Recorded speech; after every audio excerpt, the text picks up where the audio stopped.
We are asking health experts about how whole milk can impact children's health.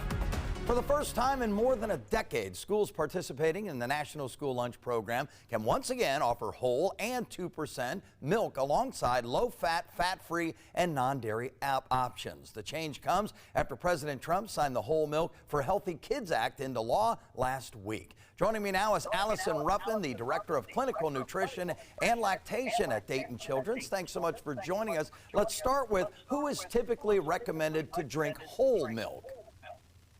We recommend whole milk for children who are between ages 1 and 2, as well as children and adults who need extra calories from fat to gain or maintain weight. Some people may prefer to choose whole milk, and the new dietary guidelines support this choice when individuals are mindful to still limit saturated fat to less than 10% of their calories for the day. So how can whole milk impact a child's health specifically? Cow's milk in general offers a good balance of calories, protein, carbohydrates, and fat, while offering calcium and vitamin D that are essential for growth, development, and strong bones. Whole milk has the highest saturated fat content and more calories when comparing types of cow's milk.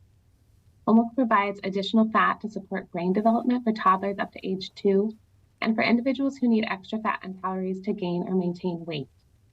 For children who are already at a healthy weight or who have a higher body weight for their height, whole milk may provide more calories and fat than needed, especially if they're choosing other foods high in saturated fat throughout the day.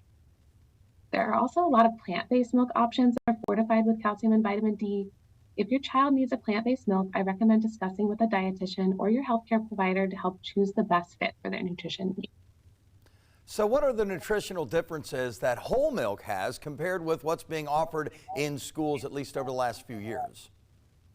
The main difference between the low-fat milk currently served in school and the whole milk is that the whole milk has more fat.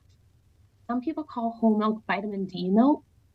All varieties of cow's milk have the same amount of vitamin D and calcium. It is also worth noting that some varieties of milk offered in school, like chocolate or strawberry, have sugar added. So is whole milk a good choice for children, and do parents need to make changes to their kids' meals if they are drinking whole milk?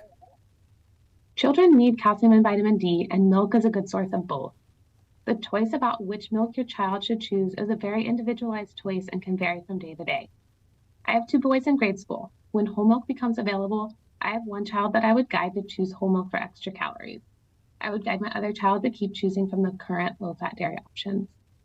Parents should use their knowledge and guidance from their healthcare team to help choose the right fit for their child.